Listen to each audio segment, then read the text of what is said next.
ከመለወጥ ጋራ አስተሳስረው ቀደምቶቹ እንግዲህ አይተውታል ከማህፀን ጋራ እንዴት ይያያዛል ብለ ለጠየከኝ ለምንድነው ውሃ ሽቅብ አይፈስም ወደ ታች ይፈሳል በሚለው ነው በተለይ ቅዱሳት መጻሕፍት ላይ ስንመለከት በሶስተኛ መቃብያን ምዕራፍ 9 ቁጥር 12 ላይ ተባዕታዊውንም ውሃ እንደ ድንኳን ዘረጋው ይላል በኖ ዘመን እነዚህ ሁለቱ ውሃዎች መተው ነው ምድርን ያጠፋት የወተትም የሐሊብም ኮድ 40 ነው ፈሳሽ ስለሆነ የወልድም ኮድ 40 ነው ወሊድም 40 ነው መካነ ሙላድም 40 መንገለበጥከው ማህፀን ነው ቅርጹ ቀላል ኮድ ያላቸው አይደሉም እስከ ማህፀን ያለው ሴክሬት የዲኤንኤ ኮድ ጭምር ፍልቅቅ አድርገው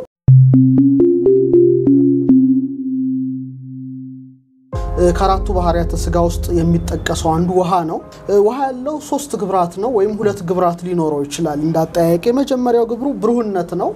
ውሃ ስታየው ብሩህነት አለው ርጡብነት አለው ማለት መርጠብ የመርጠብ ባህሪ ያለው ቁርረት ወይም ቅዝቃዜ ያለው እንግዲህ 3 ግብራት አሉት የሚሉ የኢትዮጵያ ሊቃውንት የተራቀቁበት ነው ሌሎቹ ሊቃውንት ደግሞ አንዱን አውጥተው 2 ግብራት አለው ይላሉ ይሄውም ቅዝቃዜና ርጥበት ብለን በቀላሉ ማየት እንችላለን ቢሆንም ግን ውሃ በርጡብነቱ ከመሬት በብሩህነቱ ከእሳት በቅዝቃዜው ደግሞ ከነፋስ ጋራ ተስማምቶ የሚኖር ካራቱ ባህሪያተ ስጋ ውስጥ አንዱ ነው እንደሚታወቀው በህይወት ለመኖር የግዴታ ውሃ ያስፈልገናል ለመጠጥ ምግብ ለማብሰል ሊሆን ይችላል ለመንጻትም ሊሆን ይችላል ለፈውስ ሊሆን ይችላል ለኢንዱስትሪ ሊሆን ይችላል ቆሻሻን ለማስወገድ ሊሆን ይችላል አልፎ ተርፎ ደግሞ ግድብ እየገደብን የኃይል ምንጭ እናደርገዋለን ሰው ተፈጥሮ ከምድር አፈር የተሰራ ከመሆኑ ጋር ታይዞ ምድር ላይ ያለው ሰው ላይ ታየዋለ ለምሳሌ ምድራችን ስትመለከታት ከየብሷ ይልቅ ውሃው ይበዛል በተመሳሳይ መልኩ ሰውንም ስታየው 70% ውሃ ነው 30% ደግሞ ከምድር አፈር ጋር ታይዞ የተፈጠረ ከመሆኑ ጋር ታይዞ 30% ምድር ላይ ያሉ ሌሎች ንጥረ ነገራት በውስጡ አሉበት ማለት ነው ስለዚህ በአጠቃላይ ውሃ የህይወት ምልክት ነው ማብራራት ይቻላል የህይወት ምሳሌ አድርገው አይተውታል ሊቃውንት የንቅስቃሴ ምልክት አድርገው አይተውታል የመታደስ ምልክት አድርገው አይተውታል የመወለድ ምልክት አድርገው አይተውታል የመባረክም ወይም የበረከት ምንጭ አድርገው አይተውታል ከቀልብ ጋራ ወይም ከውሳጣዊ ስሜት ጋራ ከነጸብራቅ ጋራ ከመራባት ጋራ ከመዋለድ ጋራ አልፎ ተርፎ ደግሞ ከውሳጣዊ ምክር ጋራ ከመለወጥ ጋራ አስተሳስረው ቀደምቶቹ እንግዲህ አይተውታል ያው ክቡራን ተመልካቾቻችን በስክሪኑ ላይ እንደሚመለከቱት በአልኬሚዮን በሌሎቹ ዓለማት ውሃን በተገለበጠ 3 ማዕዘን ቅርጽ ይወክሉታል ለምንድነው ውሃ ሽቅብ አይፈስም ወደ ታች ይፈሳል በሚለው ነው እኛ ኢትዮጵያውያን ደግሞ ውሃን የምንገልጠው በመፊደል ነው እንግዲህ ስክሪኑ ላይ በደንብ መታየት ይችላል እና መራሱ የሚባለው ሜም ይሉታል በሂብሩ በእኛ ደግሞ ማይመ ነው የምንለው ውሃውመ ማለት ነው ለምሳሌ አልፍአ በይት በገመልገ እንደምንለው ድልትደ እንደምንለው ሁሉ መላይ ስንደርስ ማይመ ነው ወይም ውሃውመ ነውና ፊደልመ የውሃ ኮድ ወይም የውሃ ሴክሬት ነው በኢትዮጵያውኛው እሳቤ ማለት ነው አሁን ተመልካቾቻችን ፊደልመን በቴሌቪዥን ስክሪኑ ላይ እንደሚያዩት 2 ክብና 1 መስመር ያለው ነው ይሄ ፊደል አሁን 2 ክብና 1 መስመር ያለው ነው ይሄ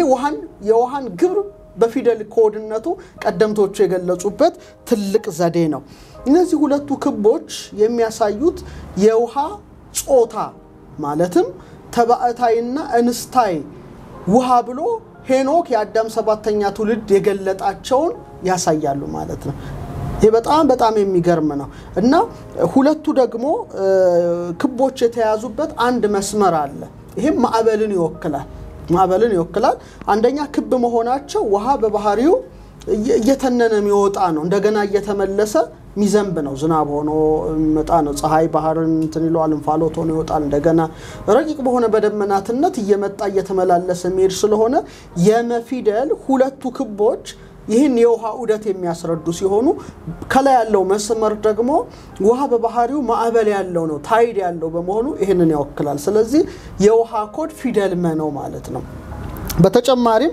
በተለይ ቅዱሳት መጻሕፍት ላይ ስንመለከት በሶስተኛ መቃብያን ምዕራፍ 9 ቁጥር 12 ላይ ተባዕታዊውንም ውሃ እንደ ድንኳን ዘረጋው ይላልና ተባዕታዊ ውሃ አለ አንስታይ ውሃ አለ ተባዕታዊ ውሃ የሚለው ከጠፈር በላይ ያለው ሃኖስ ነው ብጽብጽ ውሃ ነው ማይረጋጋ ውሃ ነውና ታች ያለችው ግን ውሃ የሴቴ ውሃ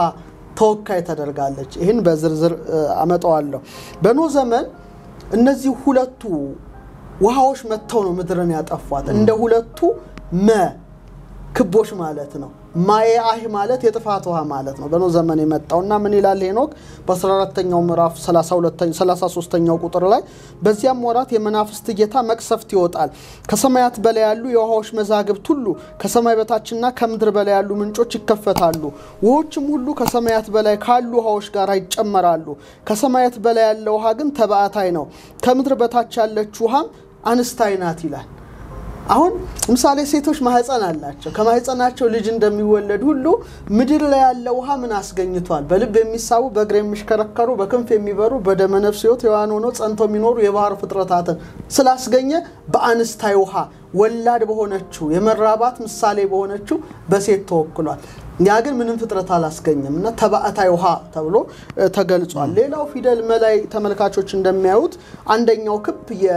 በኤዶም ገነት የሚፈሰውን የህይወትን ውሃ ወይም ማየ ህይወትን ሲወክል አንደኛው ደግሞ በመድራችን ላይ ያለውን ውሃ ይወክላል ሁለቱም ግን ይገናኛሉ ማለት ለምሳሌ አባት እናት ልጅ እንደምንለው ሁሉ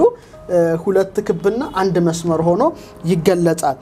ወደ ሳይንሱ ግን አውረደን ካየነው ፊደል የተዋቀረው በሁለት ክብና በአንድ መስመር ላይ ነው ስለዚህ ሶስት ነገሮች ነው ያሉት ማለት ነው ውሃንም ስትመለከተው በሶስት ነገር መገለጥ የሚችል ነው በጣም ከንጥራተ ነገራት ወይም ከአራቱ ባህሪያተ ስጋ ውስጥ ለምሳሌ በፈሳሽነት ታየዋለ አንድ ክብ ማለት ትችላለ በጠጣርነት ታየዋለ አንድ የመክብ ነው በጋዝነት ታየዋለ አንድ የሪያሊቲ ነው እንደማለት ነው ሌላው ውሃ H2O ነው እንደምታውቀው ሁለት የሃይድሮጅን አተም እና አንድ የኦክሲጅን አተም ነው ፊደል መንም በደንብ አድርገን ውሃው መን ብንመለከት ሁለት ክብ አለው አንድ መስመር አለው ሁለቱ የሃይድሮጅን ሁለት አተምን አንዱ የኦክሲጅን አተምን ቢወክሉ የግዕዝ ቋንቋ ንጥረ ነገራዊ ቋንቋ ነው ብለን መደምደም እንችላለን ይሄን 888 የሚለው መጽሐፌ ላይ በስፋት አስፍረናል ለዚህ ነው በደንብ አድርገን ዘርዘር አድርገን ስንመለከት በግዕዝ ቀመረ ፊደል ወይም በግዕዝ አልፋቤት ፊደል መወካይነቱ 40 ነው እንደሚታወቀው የግዕዝ ፊደል ራሱ ቀመር ነው በአለም ወደ 7000 ቋንቋዎች አሉ ፊደል ያላቸው ከ20 ያነሱ ጥቂቶች ናቸው ከአፍሪካ ደግሞ በብቸኝነት ፊደል ያላት ኢትዮጵያ ናት ፊደል ብቻ ሳይሆን ፊደሉ ራሱ ቀመር ነው ስለዚህ የመኮድ ምንድነው 40 ነው ከማህፀን ጋራ እንዴት ይያያዛል ብለ ለጠየቀኝ ጥያቄ ወይም ከአንስታይ ጋራ ወይም ከሴቶች ጋራ ላልከኝ ስክሪኑ ላይ ይመልከቱት ምን ሲገለብጠው የጽንስ ቅርጽ አይሰጥህ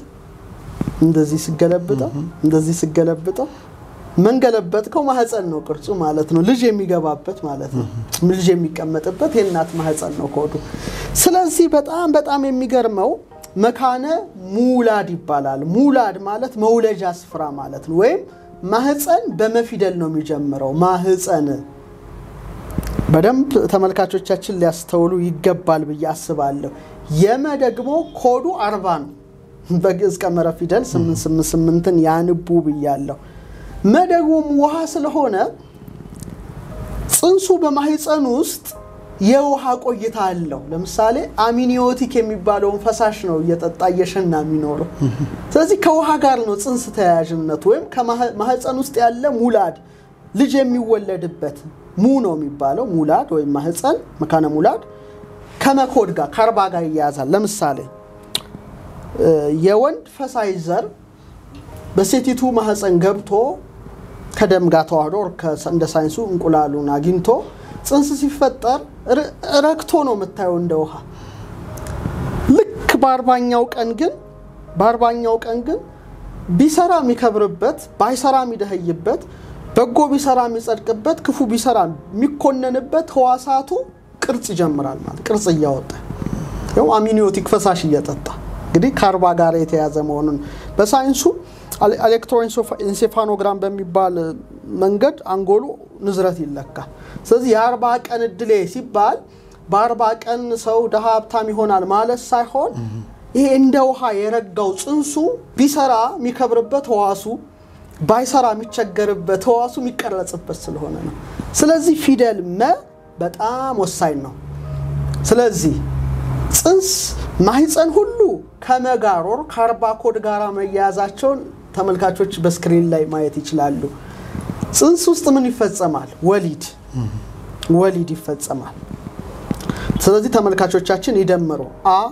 በ ገ ደ ሀ ወ ስድስተኛ ላይ ነው የ10ኛ ከ20 ለ30 ሊ30 ላይ ናት ድ ደግሞ አ በ ገ ደ 4 ነው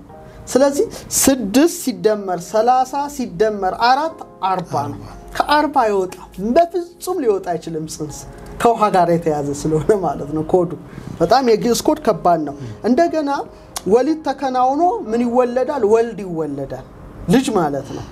ወልድንም ስትቀምረው በግዕዝ ቀመረ ፊደል ወ6 ነው ለ30 ነው ደ4 ነው አሁንም ሲደምረው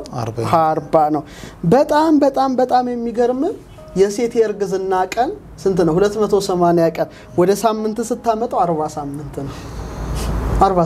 ነው 40 አይለቅ አሁን እንግዲህ በ40 የጀመረው ወሊድ እና ወልድ ልክችን ምድር ሲቀላቀል አሁንም ሚጠጣው ፈሳሽ ነው ከውሃ ጋር የተያዘ ነው ብያለሁ አሚኒዮቲክ ፈሳሽ ነው ሲወለድ መጀመሪያ የሚጠባው ሐሊብ ነው በግዕዝ ሐሊብ ይባላል ሐ ነው ምንለው ሐሊብ ወተትን ይጠጣል ሐ ስንት ነው አ በ ገ ደ ሐ